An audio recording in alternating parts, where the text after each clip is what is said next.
हमारे यशस्वी मुख्यमंत्री डॉक्टर मोहन यादव जी की अध्यक्षता में कैबिनेट में बहुत ही महत्वपूर्ण निर्णय हुए, जिससे शॉर्ट में मैं बताता हूँ। सीएम राइज स्कूल जो कि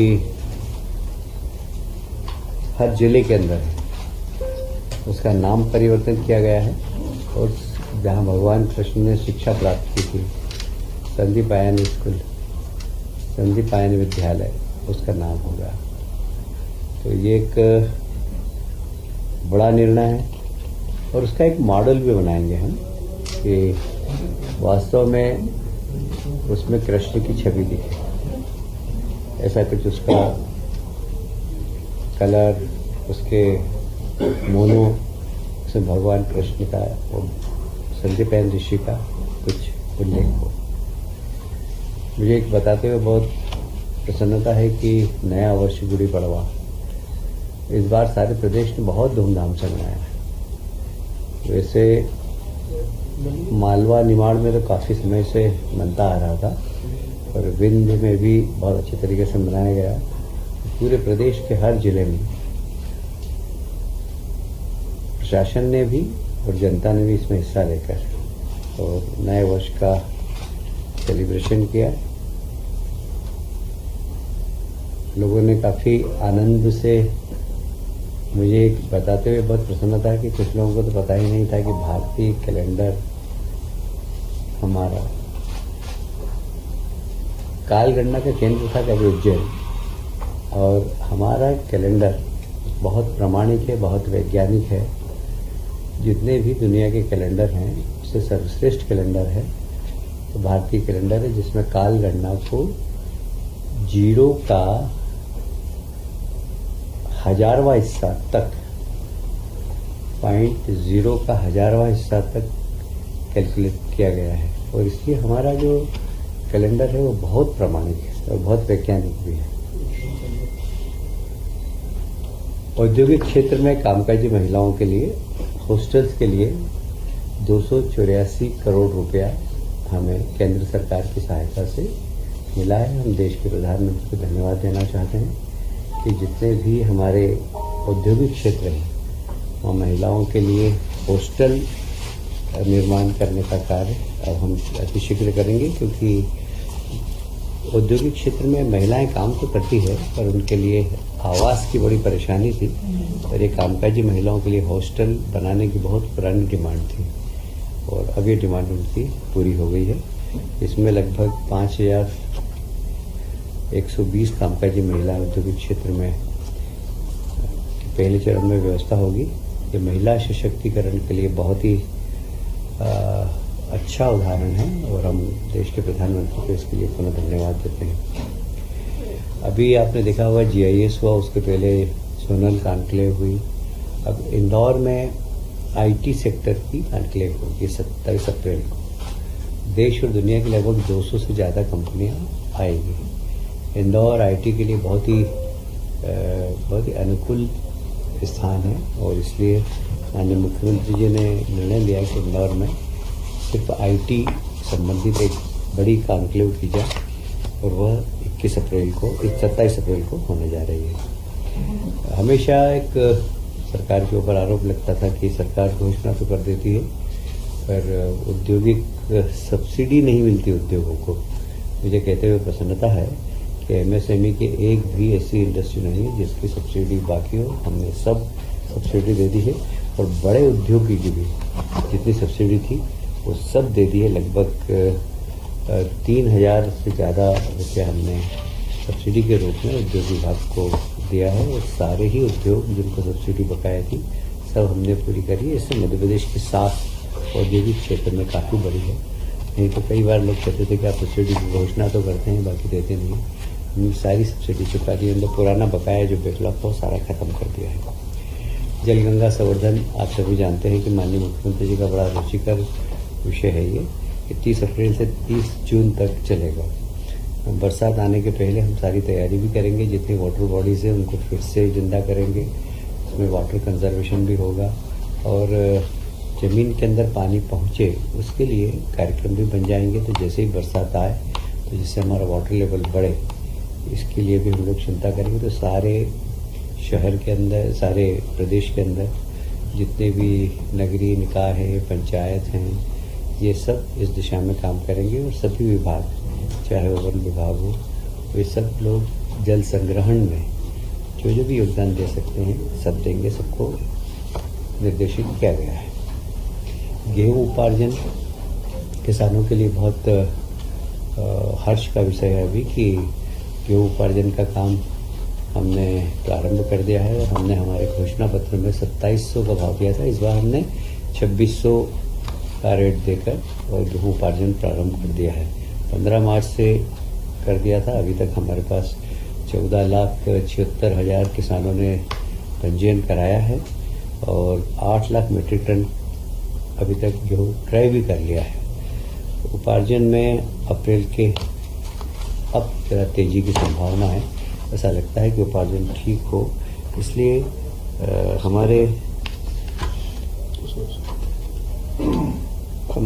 मुख्यमंत्री जी ने सभी माननीय प्रभारी मंत्री जी को निर्देश दिए हैं कि अपने अपने प्रभार के जिले में उपार्जन स्थल पर जाएं और देखें कोई किसानों को तकलीफ नहीं हो, तो इसकी चिंता करें।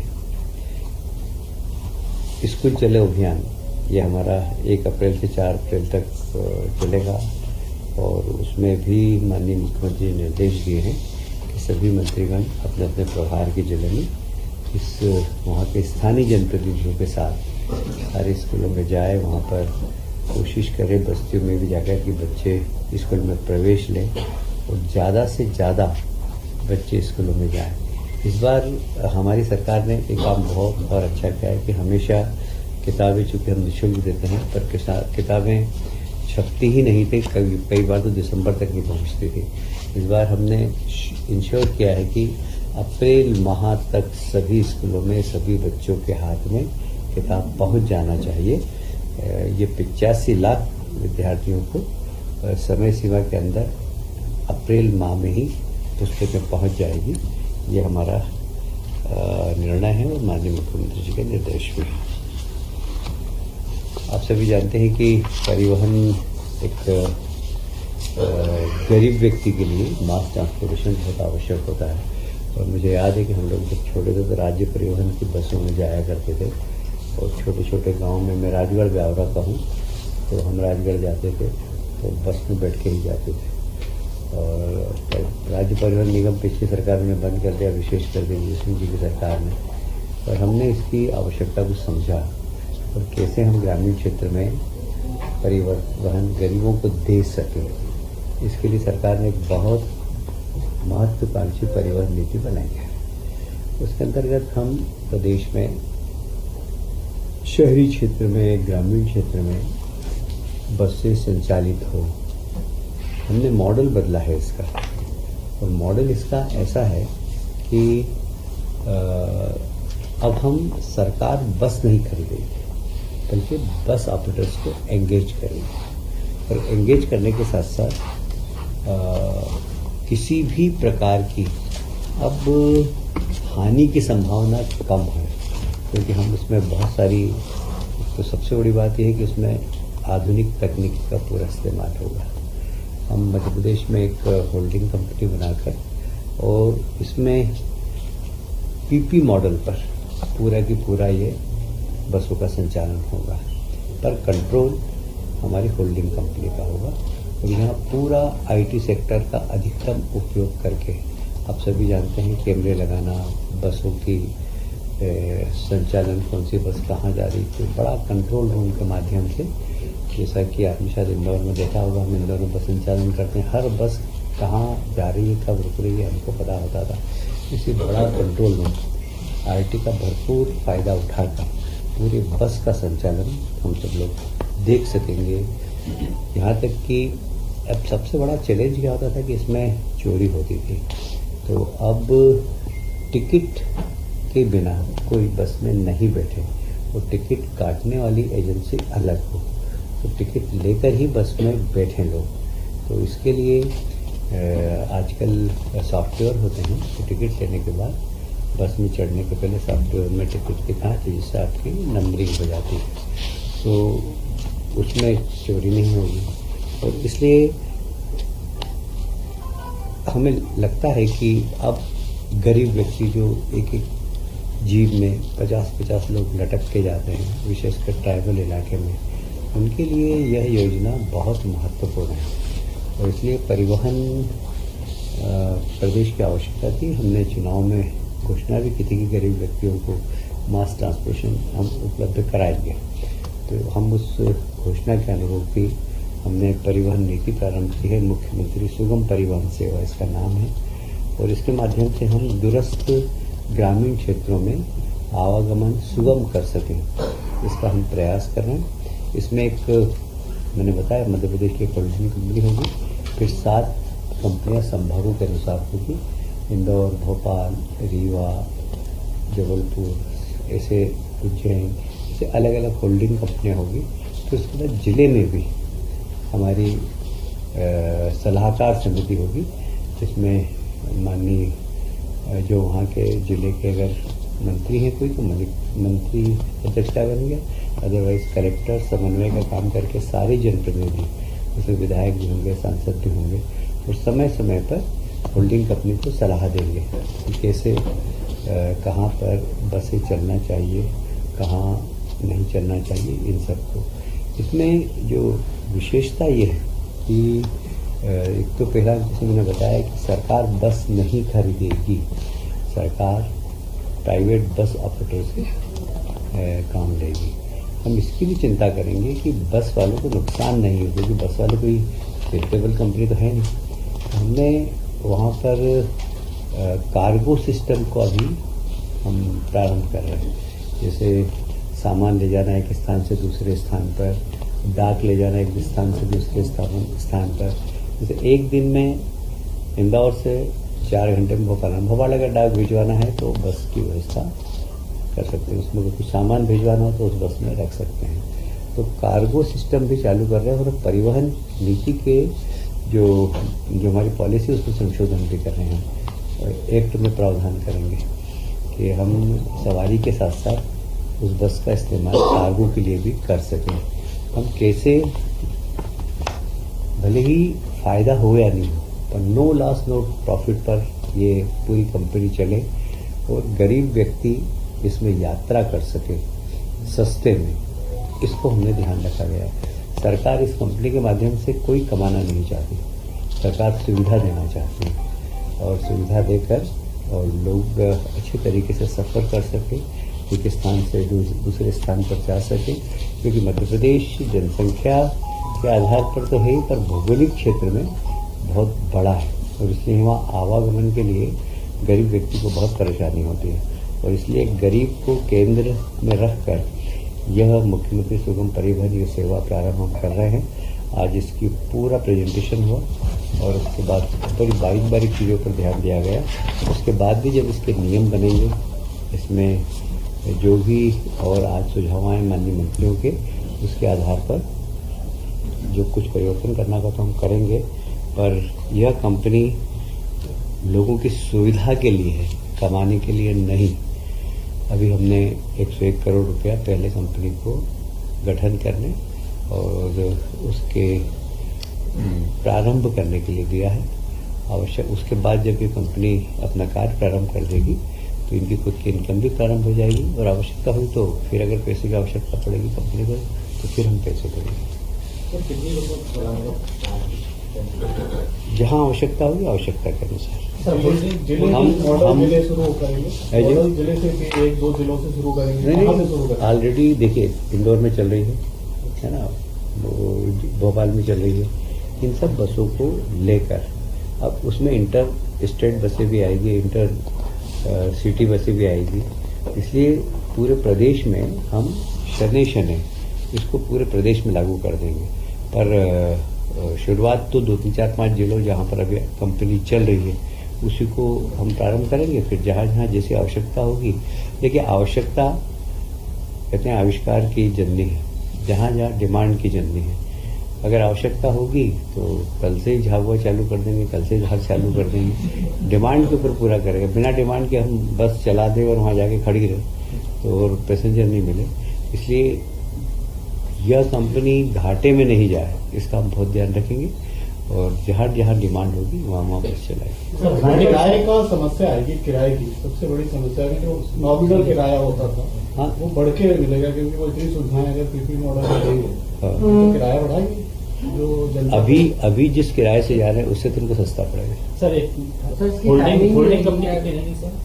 होल्डिंग कंपनी तो एक ही रहेगी, मध्य प्रदेश एक ही, फिर उसके बाद संभागीय कंपनी भी रहेगी, संभागीय और जिले में सलाहकार समिति रहेगी। स्टूडेंट और विकलांगों के लिए भी रहेगी? अभी इस बारे में कुछ चर्चा नहीं, वैसे कहता रहा हूँ आपको जहाँ जहाँ बस चल रही है वो तो चालू, उसी को तो हम चालू कर देंगे, अब उसका एक्सटेंशन करेंगे।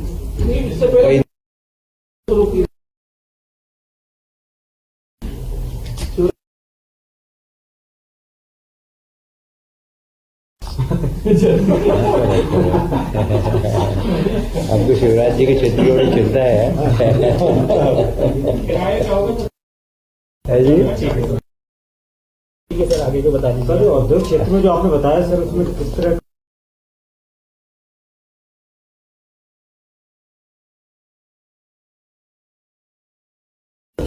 जहाँ बड़े बड़े उद्योग क्षेत्र वहाँ बनाएंगे। अभी 5000 के आसपास महिला रह सके ऐसा पहले चरण बनेगा, उसकी आवश्यकता और पड़ेगी तो और बनाएंगे।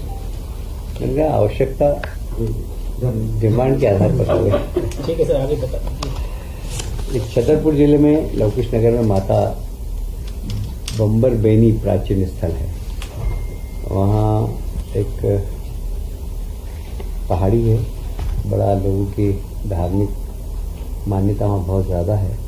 वहाँ खसर नंबर 2157 से रकबा लगभग 0.012 हेक्टेयर और खसरा नंबर 2158 से रकबा नंबर 30.375 हेक्टेयर पहाड़ को पवित्र घोषित क्षेत्र किए जाने के संबंध में इसको पवित्र घोषित कर रहे हैं और पवित्र शहर के लिए जो भी हमारे पुराने निर्णय हैं वो सब इस पर लागू होंगे। सर, ये आईटी कॉम्प्लेक्स का स्वरूप क्या रहेगा सर? अभी तो इन्वेस्टर को लाएंगे, इन्वेस्टर को लाएंगे। एक और बहुत बड़ा फैसला हुआ है विशेषकर कर्मचारियों के हित में कि अभी तक की जो कर्मचारियों की जो पेमेंट मिलता था वो 6वें वेतन आयोग से मिलता था। अब इसको उनका जो भत्ता है वो 6वें वेतन आयोग से मिलता था, इसको 7वें वेतन आयोग से जोड़कर हम देने का काम कर रहे हैं भत्ता। तो भत्ते में कर्मचारियों को बहुत लाभ मिलेगा। अभी मुझे लगता है जैसे मैं उदाहरण के स्वरूप बता रहा हूँ कि तृतीय व चतुर्थ श्रेणी के कर्मचारियों को वर्तमान में जो प्रति भत्ता प्रति माह जो है वाहन परिवहन भत्ता वो 200 रुपये है, अब इसको 384 रुपये दिया जाएगा, मतलब लगभग दुगना ही हो गया, 200 से 384 रुपये। उसी प्रकार निःशक्त कर्मचारियों को भी जो वाहन भत्ता भी मिलता है प्रति माह वो 350 रुपये है, वो लगभग 671 रुपये हो जाएगा, ये भी लगभग दुगना ही है।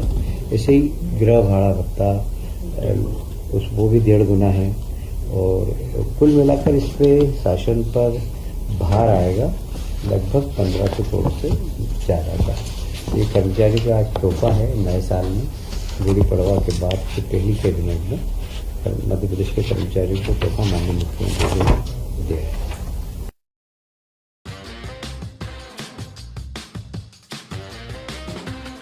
आई वेयर, सनग्लासेस और कॉन्टैक्ट लेंस के सभी लीडिंग ब्रांड्स अब एक ही छत के नीचे। अग्रवाल आई केयर, द्वारका जी कॉम्प्लेक्स, सिविल लाइंस, सागर। शहर से बाहर जाने के लिए वन वे टैक्सी चाहिए या लोकल सिटी के लिए कैब या फिर एयरपोर्ट पिकअप ड्रॉप की हो जरूरत? चुनिए अपने पसंद की कैब और पाइए बेस्ट ऑफर्स के साथ मोस्ट कंफर्टेबल राइड सिर्फ और सिर्फ 77 कैब्स ऐप पर। आज ही गूगल प्ले स्टोर से 77 कैब्स की ऐप डाउनलोड करें या विजिट करें www.77cabs.com और बुक करें अपनी राइड। क्या आप महंगी दवाओं के खर्चे से परेशान हैं? अब इस चिंता से मुक्त हो जाइए। दवाओं के खर्चे में कीजिए 90% तक की बचत दवा इंडिया जेनेरिक फार्मेसी के साथ। उच्च गुणवत्ता और कम कीमत दोनों एक साथ। 1500 से अधिक दवाइयां उपलब्ध, सभी उत्पाद FDA द्वारा प्रमाणित। हमारा पता है Dawa India Generic Pharmacy, Sugandha Complex, Parkota सागर।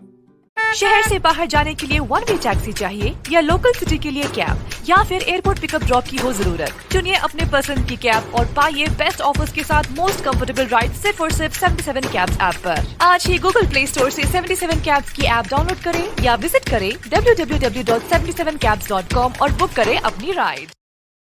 आइए दोस्तों, आज हम आपको ले चलते हैं सागर के सबसे बड़े इमिटेशन ज्वेलरी ब्रांड शोरूम यानी फैंसी ग्लैमर पर। हम सभी अलग अलग वैरायटीज की शानदार ज्वेलरी पहनते हैं और पहनना चाहते हैं, तो यहाँ पर आपको मिलेगी मल्टीपल डिजाइन्स और न्यू ट्रेड्स ज्वेलरी जैसे रजबाड़ी, सीजेड ज्वेलरी, कुंदन जड़ाऊ, स्टोन और सबसे बढ़िया तो है यहाँ पर ग्राम यानी गोल्ड प्लेटेड ज्वेलरी का कलेक्शन और रेट भी सबसे परफेक्ट। तो आज ही फैंसी ग्लैमर शोरूम विजिट कीजिए और अपनी पसंदीदा ज्वेल पीस को अपने घर ले आइए। पता है परकोटा सागर।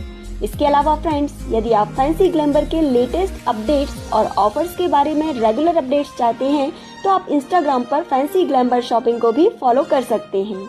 तो हमारे साथ अमित भैया भी हैं जिन्होंने ये ब्रांड एस्टेब्लिश किया है और लगभग 22 सालों से इस बिजनेस में हैं। आप अपने परिवार के साथ फैंसी ग्लैमर शोरूम जरूर आइए और हमारा लेटेस्ट कलेक्शन देखिए।